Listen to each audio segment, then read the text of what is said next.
Doom. Looks like we're live, Vinnie. Live from New York, That Was the Week That Was. What was her name? The singer who sang the rundown for the week? Ames. Elizabeth Ames?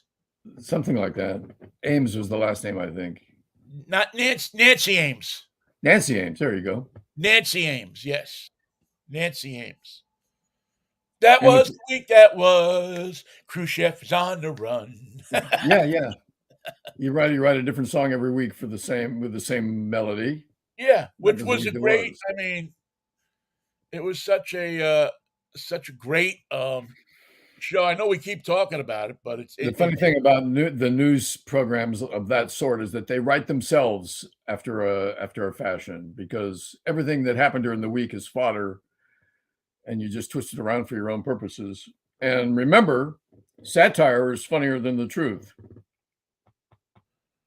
Well, the funny thing was it still is remains to this day that was the week that um was like Weekend Update today on Yes, Saturday Night Live is right. something that never can be written until virtually Saturday morning, an hour before the show.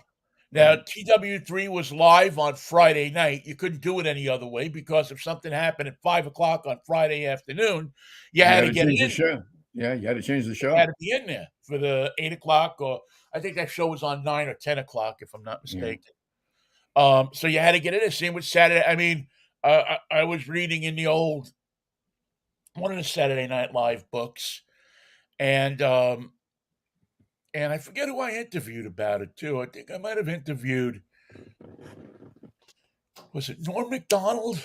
Yeah, maybe it was Norm Macdonald I interviewed one Mhm. time.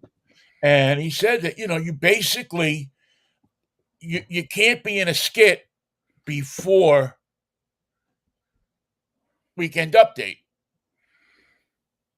And usually you can't, because you have to be, you have to be ready to rewrite anything that happens. And so it's like, in essence, it's like that. It's a news show. Let's see. I'm just looking to see here if I can find a quick One clip. of the aspects of that show is that it grew out of more general satire of society. The first one I can remember was before Monty Python. There was a show called, it was with Peter Cook, Dudley Moore. Oh yeah, yeah. Why can't I remember the name of that? Yeah. I know the show you're talking about. And it was a way to look at the norms of society and treat them savagely with a British sense of humor. And then the idea was, well, why don't we do this on a daily basis or weekly basis, wherein the events of the news events of the day can be satirized? And that led to Saturday Night Live, but it led to a lot of other precursors that were wonderful to watch. Wonderful. Let's see. Why can't I remember the name of that show? That was the week that was. Yeah. Oh man. Got my titles all screwed up in my mind. Peter, if you Peter Cook and Oh, Dudley it was Moore. Peter Cook and John Cleese, right? No, Peter Cook and Dudley Moore. It was Dudley Moore. Uh huh.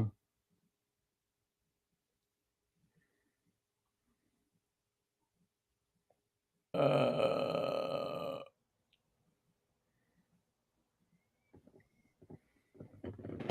Not only, but also. No,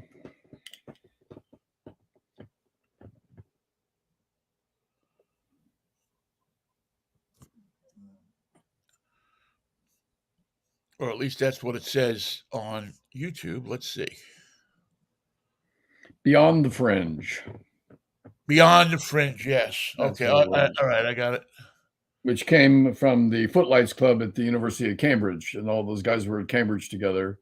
And that was the formation of not only Monty Python, but that was the week that was, because you remember David Frost got that idea from watching the direction the British daily comedy was going.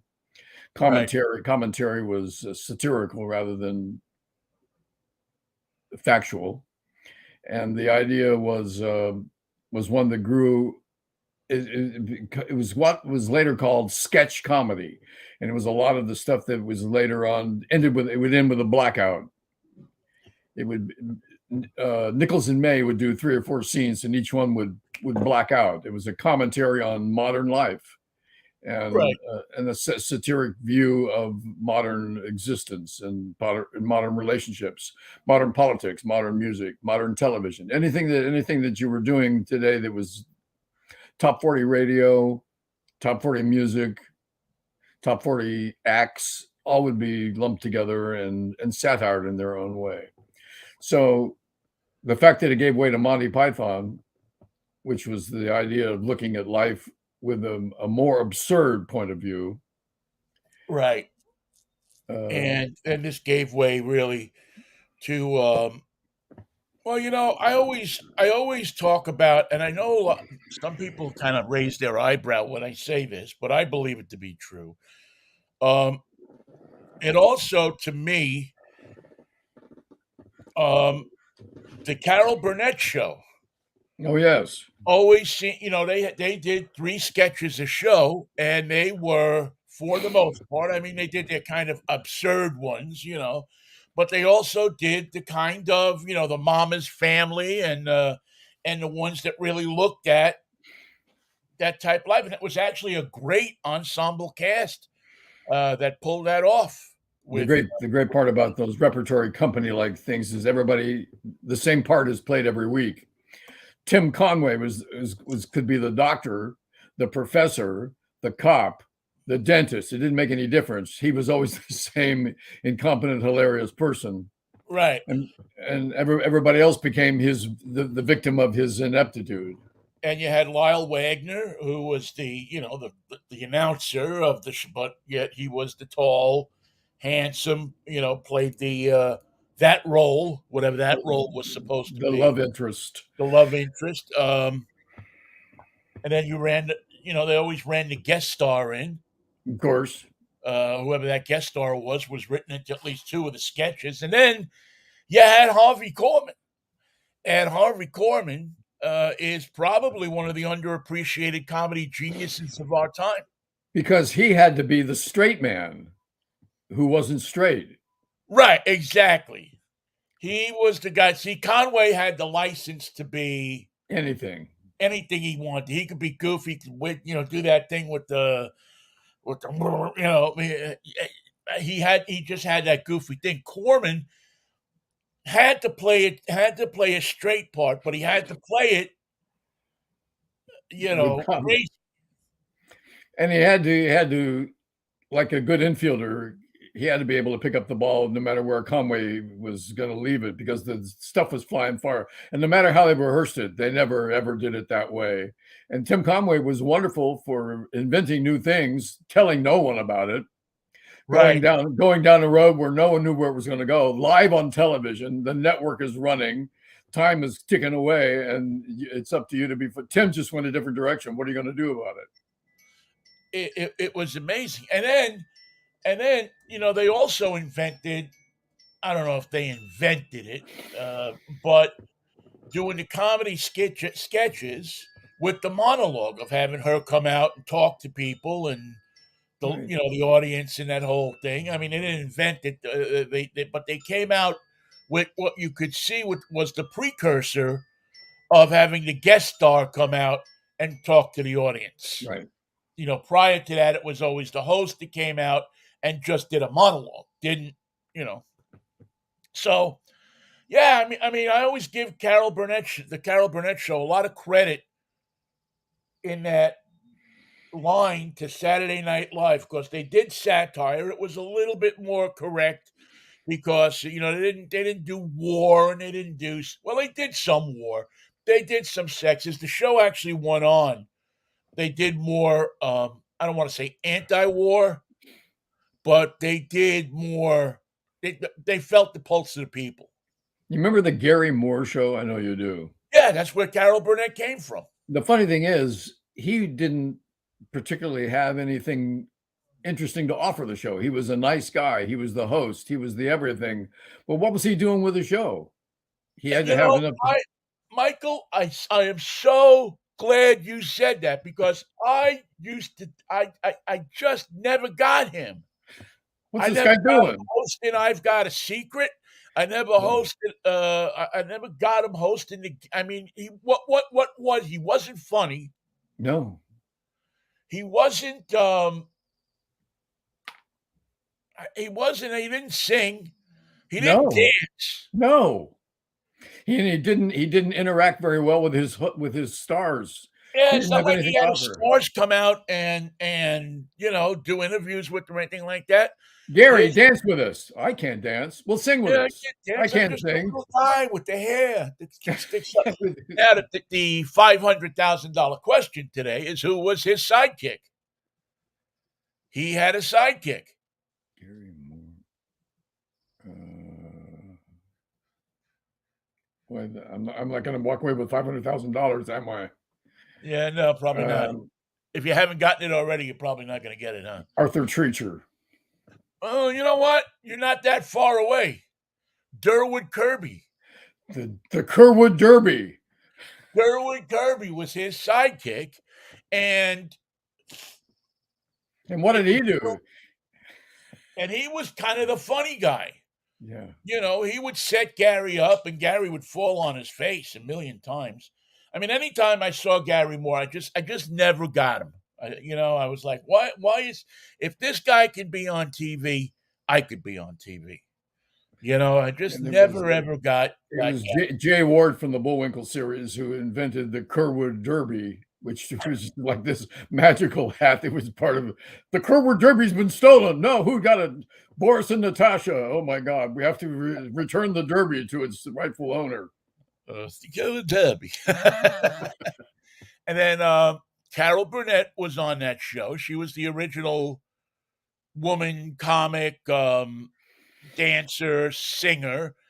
And then she left because she wanted to do Broadway. She got a part in Broadway, on Broadway. And she was replaced by Dorothy Loudon, Oh my goodness. who I don't know much about Dorothy. I know that I think she might have done the last 2 years of the Gary Moore show, but she was never Carol. Carol had the No. face, she had the face, she had the Oh look, yeah. she had the whole, and people forget, you know, Carol was not an attractive woman back then. No, they played to her plainness. Right? They played to her plainly. She only, I mean, she's attractive.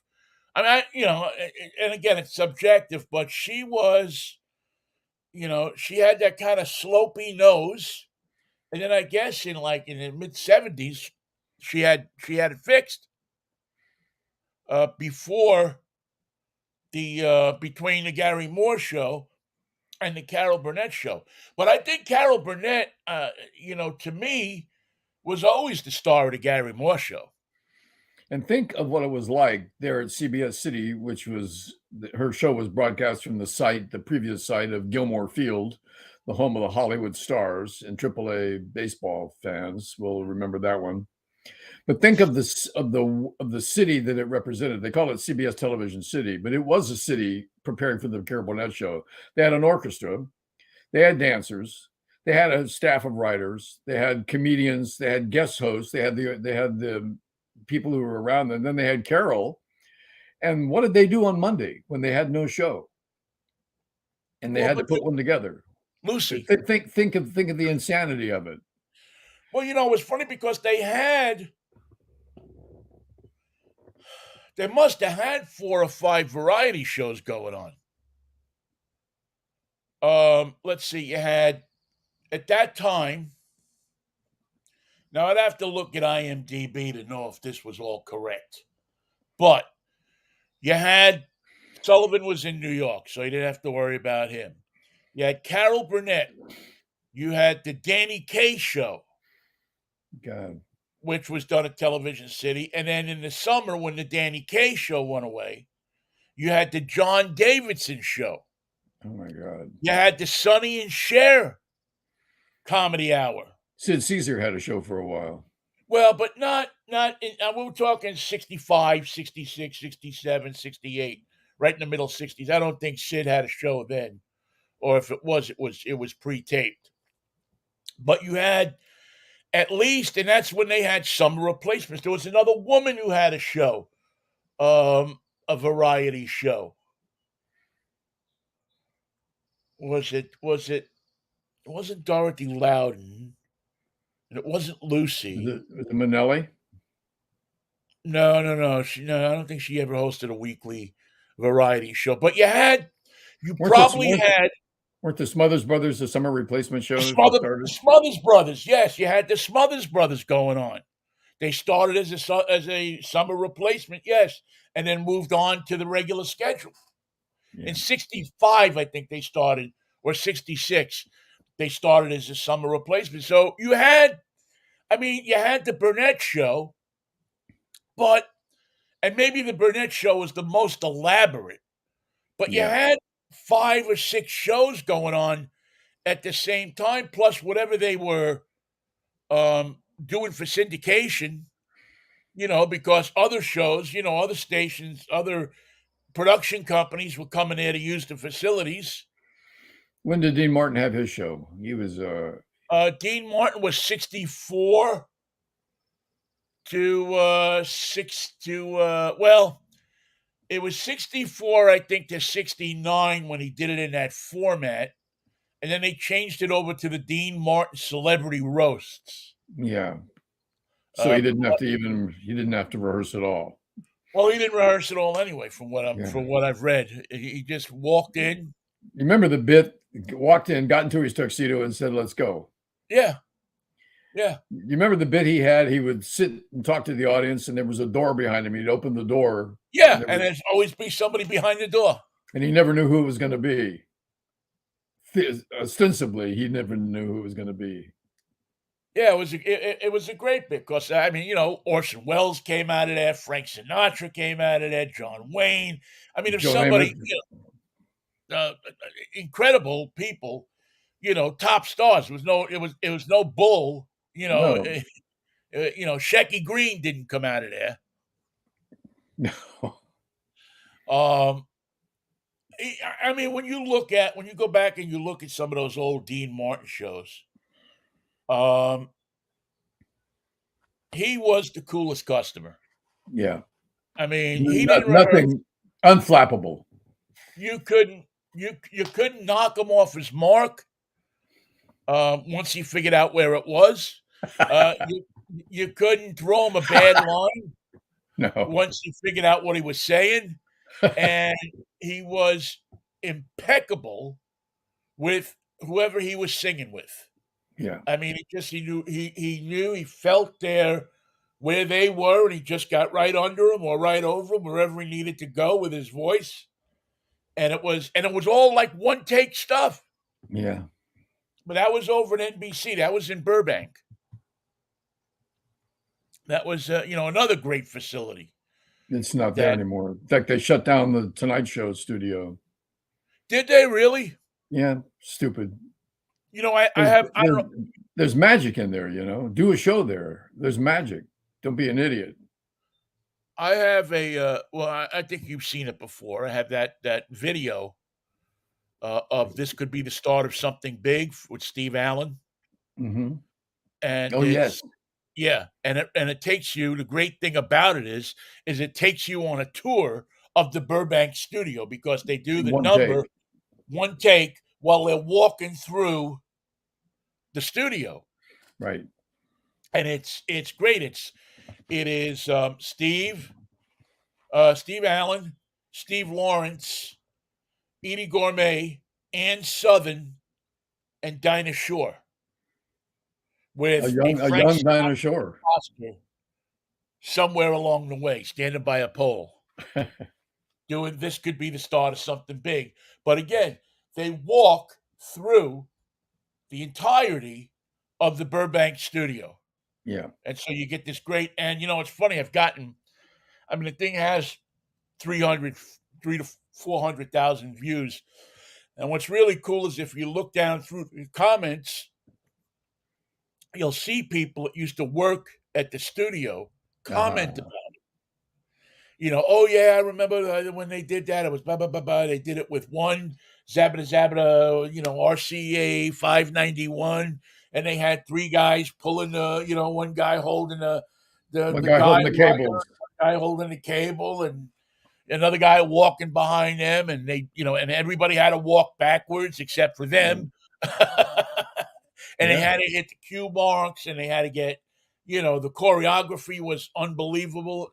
Something like that had never been tried before in television. That was the first time that was ever tried in television. Steve Areno did a lot of that kind of stuff. Yeah, yeah, that was the first time. It's a shame, Michael. If variety television, I mean, they tried it a couple of years ago. And I don't know if it's because the stars aren't popular or as popular as they were in that same sense. They don't hold the same allure to them. I don't know. I think you have to have a host that's not a star. You have to have a Steve Allen. You have to have a host. You need a Gary Moore, but with more spark, who hands it off to other ones, but is not in the spotlight himself or herself, and yeah, yeah, someone yeah. with taste who can interact with anybody. But it has to be somebody who's popular. Oh yeah, It has to be somebody who's, I mean, like Justin Timberlake. The Justin Timberlake Variety Hour could be a great right, show. because he can sing, he He can can, dance, and he's clever. plus he's clever. Right, he moves on his feet. He's exactly the guy. He would be. They did it a few years ago with Maya Rudolph. Yeah, Um, not the wrong person. She should be a guest. yeah, and it didn't go. And I, listen, I know that we're way past our time, and that TV is so different now. But I still think that if Netflix or if um, especially because they only do 6 shows in a series now, Yeah, or 8 shows in a series. If they did that, if they found the right person to host it and brought that format back, um, I think if you did good sketch comedy, couple of singers, and you did almost a Saturday Night Live, but no Weekend Update, maybe. Just entertainment, not news, just entertainment. I like having someone whose film is coming out that week. Here's New York Vinnie. His film is called "Nobody Gets Out of This Alive," but you have to do a scene from the film with the people in the show. You do it live on the stage, and then you show the scene and say, "Okay, now we're going to recreate that," and do it with just the people that you have. And if you're short on people, then the Arthur Treacher, the announcer, has to be in there. Whoever your announcer is, Yeah, yeah, the yeah. real down feel. Yeah, you could do. I mean, I don't think that.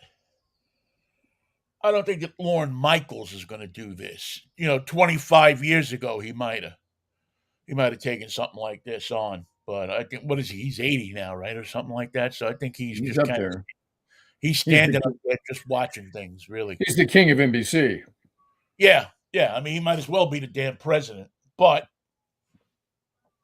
that being said, I wish he would find a protege that would, or an assistant that would take that over, and develop something like that. Because I still think, and listen, maybe I'm wrong. Maybe people's attention spans aren't there anymore, but I still think that there's a place between Disney and game shows that isn't a situation comedy for a variety show. Yeah. And much like AM radio needs something, maybe, Anything. yeah, really. Anything. Um, AM, you know, uh, uh, a variety show of some kind might be able to not save broadcast television, but at least get people watching it again. And it's funny because I wouldn't put it on. I would run it at 9 o'clock on a Monday night. I'd run it Lucy's time, Yeah. and I wouldn't put it on Paramount. I would leave it on Broadcast TV. broadcast TV. If you want to see it, you got to watch it just to see how it worked. Or you'd release it a week later Mm-hmm. so that people would have to make that appointment to see that on a Monday night. Now, it would have to be good. It would have to be compelling. It would have to bring, obviously, it would have to bring, that kind of star power.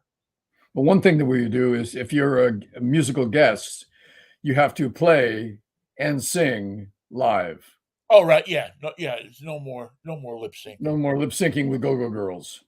Yeah. That was one of the greatest things about the Sullivan Show. Yeah. Is those were all done live. And that was a union concession, was it not? The union made them play live. As a matter of fact, not only was it a union concession, but the orchestra also had to have a piece in the song. Yeah. So that's why you hear the Beach Boys doing Good Vibrations, and at the end of it, you hear da-da, or you hear the violins in the background in Snoopy versus the Red Baron. Where there's no violins, you hear. By the way, I really hated that song. I disliked and took umbrage with that song. It was when I was an intern at WQAM in Miami, top 40 station. That was a hit. I hated it then. I hated it. I hate it now. It just made top 40 radio go back to like 1959. And Arnie Woo Woo Ginsburg is in Boston playing some itsy bitsy teeny weeny yellow polka dot bikini. Just going, stop it with this nonsense. Give me a real song, not a parody song. I'll tell you a quick story about Snoopy versus the Red Baron. You'll love this. So I'm in 6th grade at Joseph Pulitzer Junior High School, 145 in New And York. how do you pronounce that name? Joseph Pulitzer. Pulitzer, thank you. The Pulitzer Prize. Just like it's not Roosevelt, it's Roosevelt. Yeah. So anyway, I just got transferred in from another school, and we're 6th grade, and I meet my best friend, and me and this guy and this guy just go on. We meet each other, and we're just two peas in the same pod. We're just two of the same kind of people. We just know, you just meet something, you boom, you're right there. So we hang out, and we and Snoopy and the Red Baron comes out. We were all, everybody listened to WABC. Of course. So, after the turn of the century in the clear blue sky, song comes out. And so Freddie and I get this idea that we're going to rewrite the song. We had this teacher, our homeroom teacher. We were in homeroom 62C. And we had this homeroom teacher named Mr. Levine. Mr. Levine. And Mr. Levine would, for punishment, when you did something wrong, make you write a 200-word composition on what an alien might look like on the planet Pluto.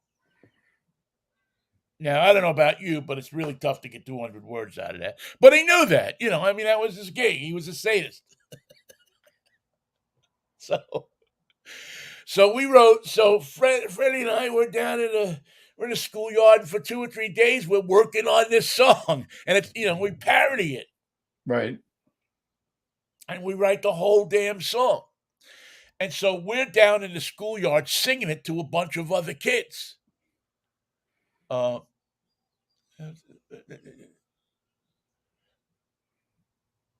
and so Here comes Mr. Levine. somebody hears it, a teacher hears it, and tells Levine. The next morning in homeroom, Mr. Schulman, Mr. Richichi, I understand you've written a song. Oh dear. Did you do it for Well, the I class? think the entire class would love to hear the song, including myself. And so we look at each other and we're like, what the we got to do this. So we sang the song. And it was actually pretty good. And and I mean we did the full song, man. I mean we did, a 2-minute. Yeah. We did the whole thing, and it talked about Mr. Levine. I wish I somewhere in my stuff I actually still have the original piece of paper Oh my God. that I wrote it on. I kept And it all what grade? Fifth or sixth grade? Sixth 2C. And so we got detention from making fun of the teacher. Oh, he was in the song. Yeah. Oh, it totally was in this song. He was the Red Baron.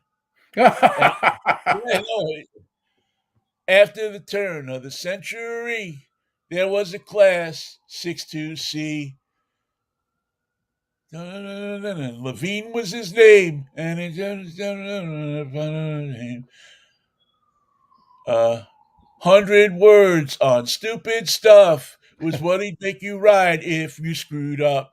So we wrote the whole thing. But the funny part is like 25 other teachers would grab us. Sing a song. Sing the song.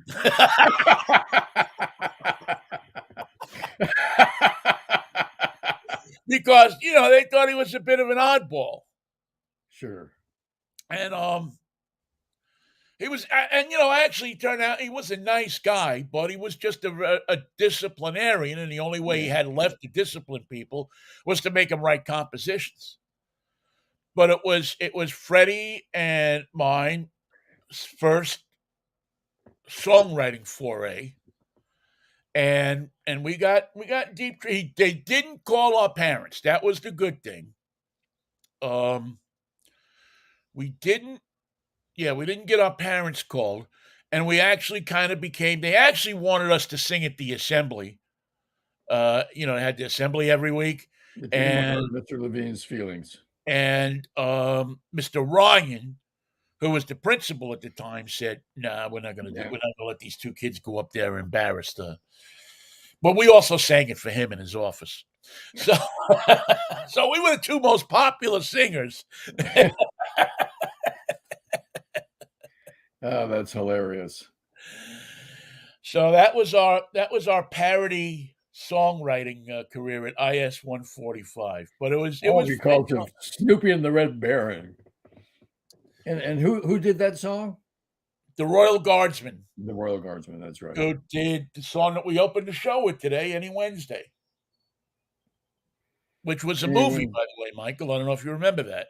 I do remember that title. I saw it with Mr. Levine. Jane Fonda, Jason Robards, and Mr. Levine. And Mrs. Festinger. all the big names from the sixth grade. All the big names from the sixth grade. Oh, Mrs. Festinger. So what's going over at Pulitzer today? Well, Vinnie and Mr. Schulman have a new song. Yeah, it was hilarious. Oh my God. It was I certainly made a name for myself in that school fairly quickly. No doubt about that. I'm certain of it. Oh, that was great. Who's that Oh, kid? That's Vinny. You know Vinny. Oh, I know. I don't know Vinny, but I've heard about you. Huh? I still keep in touch with my gym teacher and former principal of the school, Mr. Sandler. He always gets mad at me because I can't call him Perry. Oh, no, it's Mr. Sandler. It's Mr. Sandler. It's just like I don't know if you have this too. You probably don't have too many of them left, but when you talk to your friends' parents, you Hmm. call them Mister, right? Yeah, Or Mrs. right. Yeah. See, like for me, it's the same thing. And when as a matter of fact, my father-in-law, my last father-in-law, who passed away, he was a doctor, So you call him Doctor. and I would call him Doctor. He didn't mind, did he? I never, no, I never called him by his never called him by his first name. I was taught that you call people Mister, Mrs., Miss, or their title. If they're a doctor, if they're a doctor, you call them by that title. You give them the Speak, respect. Speaking of doctors, I want to do a shout out to my sister Diana, who took ill when she was traveling in Turkey. She's back home now. She's in the hospital in Marin County, and we're getting a few things straightened out, some tests done. So we wish her all the best. The World Traveler extended herself too far, and anyway, the people that were on the trip took care of her. She had a short stay in the hospital in Istanbul, and now she's home in lovely Marin County, California, getting some tests done. And we wish her a quick recovery. Oh, we certainly do. Diana, please get she's one of our biggest fans. She One of writes my us all the time. all the time. All the And she's a time. world traveler. So in recent years, recent months, I should say, she's been to Italy, Poland, Turkey. I mean, she gets around. How were the hospitals in Turkey, did she say? She doesn't remember much about it, to tell you the truth. They put her in a cab and offed her to the thing, and then she returned to the tour. Um, it's I'm not always interested in how hospitals are. I don't know why. It's just a fascination of it mine. ain't California, believe me. Yeah. No, I've noticed and established that it ain't California. No, It's although I do have to admit, in Britain, the hospitals look pretty good. I should think so. They have the National Health Service there, so a large part of their budget goes into their health service, their hospitals, their ambulances, all of it is all. I mean, I don't know what the waiting time for things. Canada is the same way. There's kind of a dual system. If you have money, you can go to a regular doctor, but the hospitals are all run by the government. And I don't know how they ascertain your level of emergency, but if you need to be seen immediately, of course you are seen immediately. Yeah, it appears that from the TV series that I watched, there's a couple of really good British TV series. Um, what is their 999 emergency? Their 911 is 999, That's right. and they have a couple of different series with the ambulance drivers, and they take them to shuffle the people off. It's interesting to me what they do there. That's different. See, they have it in many of the ambulances. They have, I guess you'd call it a quasi doctor. So it's not quite a doctor, but it's a physician's assistant that Mhm. is a higher level than just an EMT. And Although so, an EMT in Los Angeles has probably seen as much action on the street as any doctor, if not more. right. So when So, they go out to the incident, whatever it is, they start to administer care right. right there instead of waiting to get to the hospital.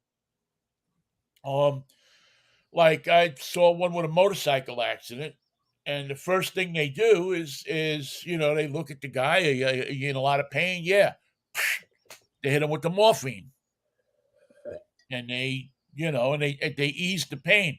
I guess two things. Number one, it makes him easier to manage. if you got to pick them up and take them out off the tarmac and onto the into the ambulance, it's probably a lot easier to do if the guy's not screaming and fighting you. Right. So if you put him kind of in a little suspended animation, but it also, it eases the pain for the person. They have they're well equipped. They got computers. I mean, it's really a fascinating system, and it's fascinating to watch how differently it's handled there than it is here. Is it a fact? And I don't know the answer to this. That an EMT can or cannot administer morphine on site? I don't know. I don't know. I don't remember if the EMT can administer it. I think they can do it probably under a doctor's direction. Yeah. I mean, everything is they have a communication system that's just incredible. Well, now they can see the vitals in the hospital. They can see the vitals. They have a camera in there. They can look at the patient. They can basically tell the EMT to do what he needs to do. Within, I mean, I don't know that they've done open heart, like open somebody's heart up or anything like that, but they've done some pretty. I saw him once pull a guy's dislocated ankle right in the ambulance. Aye. Which is, I've had done, and that's not. Not for me. I don't want that to happen to me, and I don't want to watch it. You don't want it to happen to you, Mike. I can tell you, without a doubt, that the last thing in the world you want is for two doctors to grab your ankle and pull it to try to put it back into. After you've taken it out of its socket. After you've taken it out. I had it done once to me, not when they pulled it. But when I got into my motorcycle accident, my bone was sticking through my pant leg. It actually came out far enough that it broke my pant leg. And so to transport me, they actually pulled on the ankle. Yep, to make the leg longer. Get the bone flatter. Yep. And that's when I thought I was going to lose my leg. That's I really thought after they were doing that, it was one of them, because they didn't do any pain. There was no pain mitigation going on. It was just, we're going to grab this thing and pull it. Because we've got to go now. Right. So just hold on. Tomorrow you won't remember a thing. Yeah. Now, believe you me, that happened in 1972. June 5th, 1972. Well, we're coming up to the anniversary. Yeah, I remember it like it was yesterday. Like it happened this morning on the way to work. Like it's still tingling. Well, I still got the proof. mark. I mean, I still have I bet you still got the proof. There's you can still see the hole where the bone came up. I bet you can. Came up and broke and came right through the leg. Well, none of that nonsense today, okay? None of that. No, we're not riding motorcycles as much as we used to. If you feel like getting in trouble, write a song about Mr. Levine. I'll write a song about that seems to be much safer. Not by much, but it's somewhat safer. Well, Michael, the country is not going to default. Isn't that a wonderful thing? It's by the skin of our teeth, by the hair of our chinny chin, by just luck and the fact that we knew that it would destroy the actual financial structure of the country. Anything short of that, I think the Republicans would have gone ahead and defaulted anyway. That was the advice of Donald Trump, by the way. Default. I'm telling you. I thought this over. I got a great idea. Let it go. Default. It just shows you who we have representing our needs in Congress. We have a collection of yahoos, the likes of which we've never seen before. I don't know what government you'd have to compare us to get a likely comparison that would make sense. Rome before the fall. Name another government structure that is as weak and as ineffectual as ours. Well, you know, Michael, it was interesting to me. I was watching the stuff last night, and Debbie Dingle, Yeah, Congresswoman, was on, she's a man. and she said, I'm paraphrasing her now, but the gist of her conversation is the Republicans don't win here. The Democrats don't win here. We did this for the American people. That's what we lose today.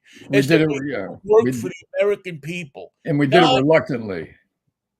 right. We did our job, but we didn't want to Democrats, do it. yeah, Yeah. not Democrats, not Republicans. We're here to work for the American people. And while she might have been, bullshitting, she did hit a point, and that's the thing that I think you have to keep in mind. And listen, this is our fault, Michael. This is not their fault. I'm sorry. It's easy to blame and say, look at these lazy SOBs that are representing us. But who sends them there? We send them there. Yeah, but look, that makes us the innocent party, but we're not innocent because we have all the hateful inclinations.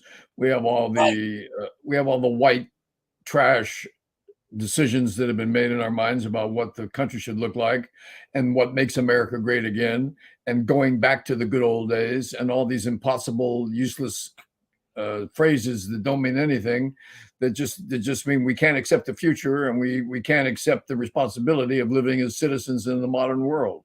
So we think that it'd be better if it was 1945, which by the way was a war year. So be careful which year you pick for the good Yeah. old days. Yeah. When you say Sherman set the Wayback Machine, be careful Yeah. which year you pick. Yeah, it's you're and this is something that people have, you send the same bastards back and back. How does Marjorie Taylor Greene get elected to anything in this country besides dog catcher? And I wouldn't want her catching a dog. I wouldn't want her catching a dog. and I'm not even sure she's up for that. No. How do we get so many of these what's the guy there that his teeth always fall out? Louis Gumpert. Oh God, Louis. How do we get Louis Gumpert? What people look at Louis Gumpert and say this guy This is my man. This is the guy. is the guy I want representing me? I mean, can't we do better? Can't we do better? And it's not just Republicans; it's Democrats too. There's some of them on that side that you scratch your head. How about the guy from West Virginia? I won't say his name. Yeah, and it's that it's not about the American people; it's about what they can get. So I don't know. I don't know where it's all going to go, Tommy Michael. Tuberville. Look at the coach, Tommy Tuberville. Yeah, He's an ignorant cracker on a stick, and there he is in a suit pretending to be a senator. he's the stupidest thing in the Senate by far, Well, and that's possibly, saying something. and that's not a smart place. He was a stupid football coach. That's a fact. He was a dumbass football coach, and now they made him a dumbass senator. And the problem with guys like that is that they get elected because they're good old boys. Tommy I mean, how understands close our did you come to having Herschel Walker in the Senate? he understands our ways. He's one of us, and he was born here. That's another problem going for him. I mean, in Georgia, I truly believe, I may be wrong, I don't live in Georgia, thank God, but I truly believe that if Herschel Walker had been white, he'd be a senator today. As dumb as he is, It wouldn't show up so much when you're white. It just you doesn't know, show. The if he were white, stupidity has the way of being blinded. if he were white, he would be a senator because there's still enough crackers left down in Georgia.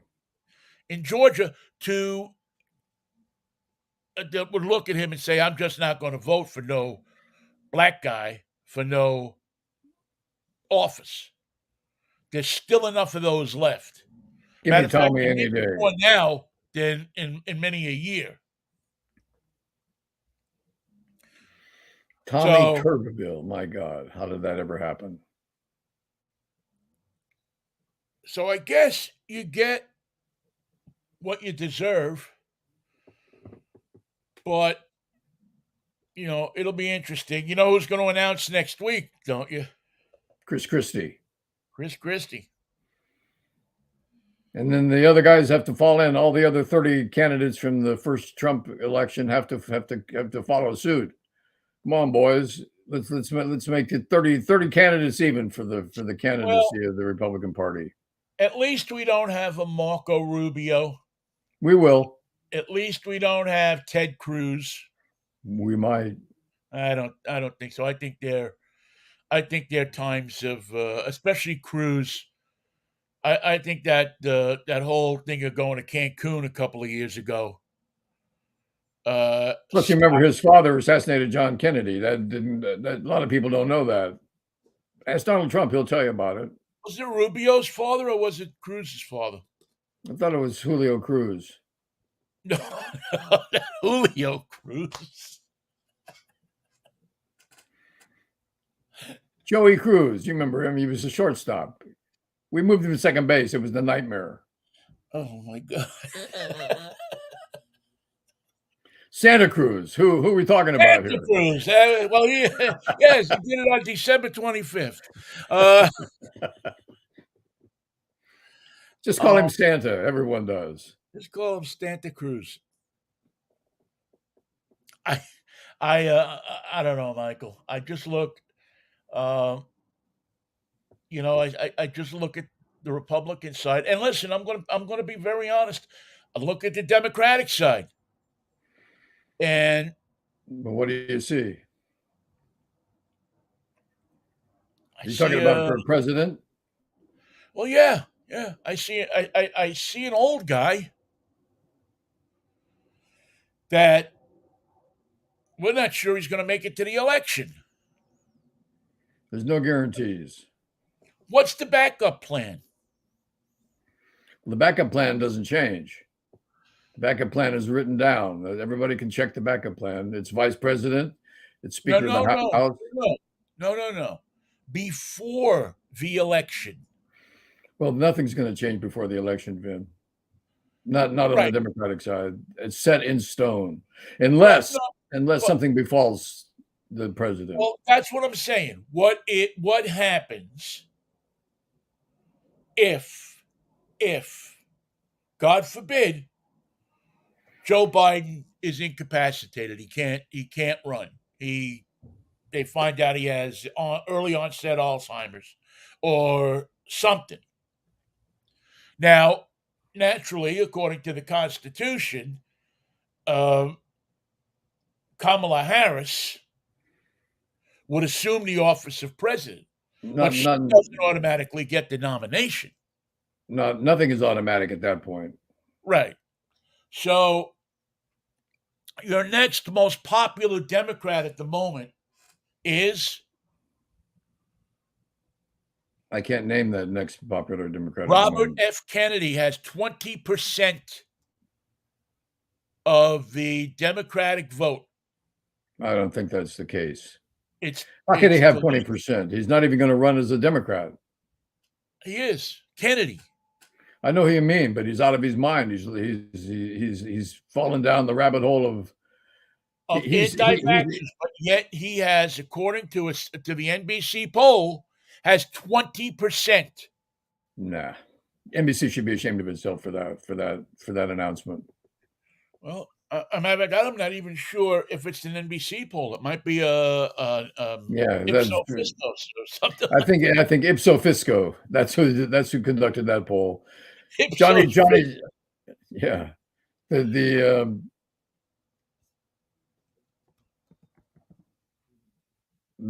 poll that comes up with 20% for Kennedy has got to be 2% would be more like it.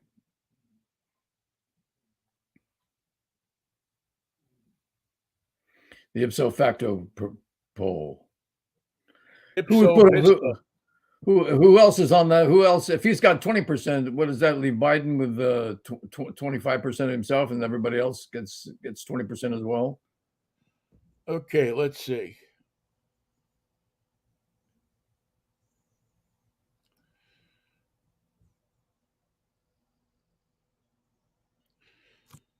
Kennedy's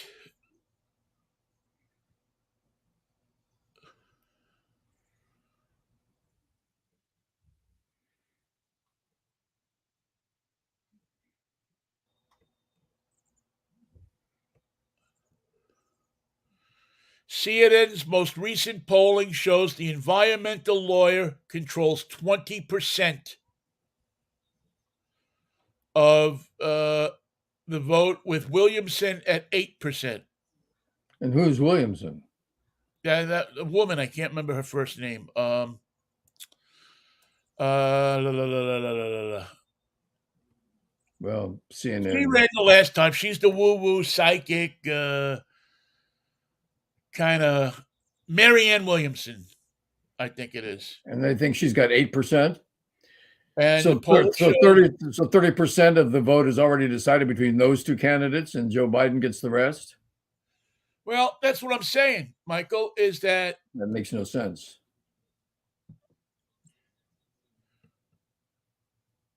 Or we're talking about Iowa only. No, we're talking about nationwide right now. Let's see. May 17th to 20 to 538, which is the CNN, May 17th to 20, 432 registered voters. CNN, Biden, 60%, Kennedy, 20%. So Wow. Biden is up 40. I would think that the Democrats donkey could outbid Kennedy in a straight up race. Anyway, I find that very hard to defend, and I don't know what sort of polling. Here's a real interesting one, though, Michael. May 17th to 24th, 450 voters. This is the McLaughlin and Associates poll. Biden, 24%. Michelle Obama, 22%. What about Perry White, the editor of a large metropolitan newspaper? He has said that should he be drafted, he will not run. He said, but his running mate is Great Caesar's ghost, as I understand it. Yeah. So at the beginning of the month, the Marquette had Biden up 41%. The latest poll, May 22nd and 25, Echelon Insights, have 60 Biden, 14 Kennedy. So Biden up 46. I hope those people get another line of work, because right now their polling is rather difficult to defend. I'm trying to see who